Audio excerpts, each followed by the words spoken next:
Hey, what's up everyone? Morey Croson here from the Performance Lab of California, and today we're going to be going over one quick step that you could add into your start to maximize your overall quickness as well as the explosiveness and power that you're getting out of that first step. I know that the first step is super important for if you're in the 40, if you're in the 60, the 100, even the 200, and so we just want to be able to go over one quick step to be able to help you in maximizing your overall ability to start. And also I'm going to go over some of the areas within my own start that I would work on in improving so that you can get some type of understanding of what are some good things to do in the start, what are some not so good things to do. And so just being able to see some of the problems within a start, I think will help you out. And then also seeing what is that big tip to be able to help you out. And what I would say is, if you like the information on this channel, go ahead and like and subscribe. I'm constantly putting out new information for you to help you in being able to run faster, jump higher, better understand even throwing, just biomechanics in general. Just wanted to be able to provide as much value for you. And if you have anything, any suggestions, we'd be happy to hear from you and add more value to this channel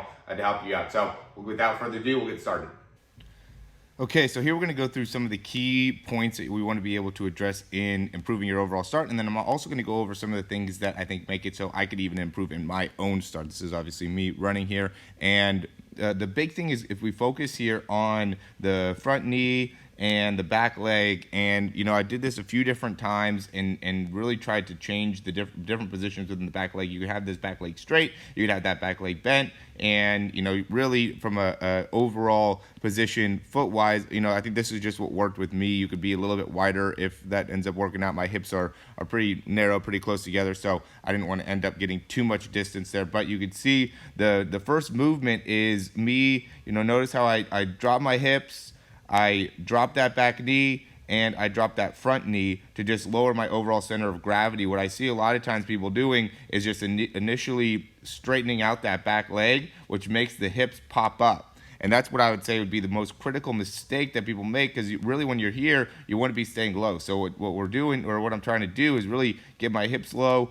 bend that knee, bend that front knee, so now I can get full extension, full push off that back leg, and see how I'm able to get into triple extension there. I would say, it'd be better to maybe get those hips a little bit lower, a little bit closer to the ground overall, but from this angle, that first step is really about where I want it to be, and I'm able to get that front foot down pretty quickly and keep that heel off the ground, which I think is important. I'd love to be able to keep that heel higher, but there's some, from this point of view, overall, that's around what I would want to be able to get in terms of triple extension. Now you can see from the back side, and this is why even when I do my breakdowns, I say you want to be able to get the side view as well as the back view. You can see my push off here and how I'm generating force, and again I'm happy with how the force is created off that first step. And then you can see as I swing through, as I really let that foot get outside, it impacts where I end up stepping with that second foot. So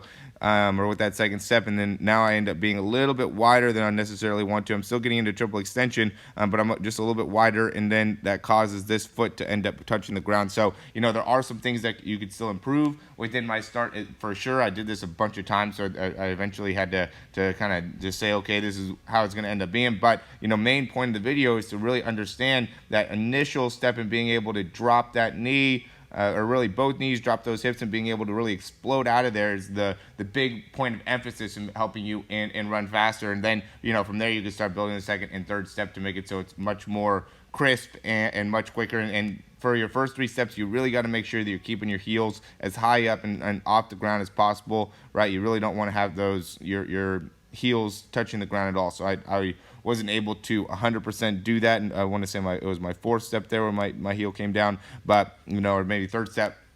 The point being is just being able to understand exactly what's going on within your run, I think, is critical in helping you run faster and really making sure that you're going to be able to maximize your overall speed. So, hopefully that helps you guys out. Hey, thank you so much for watching this video. I hope you really enjoyed it, and if you did, you can subscribe down below, and that way you can get updates on any of the new videos that we get.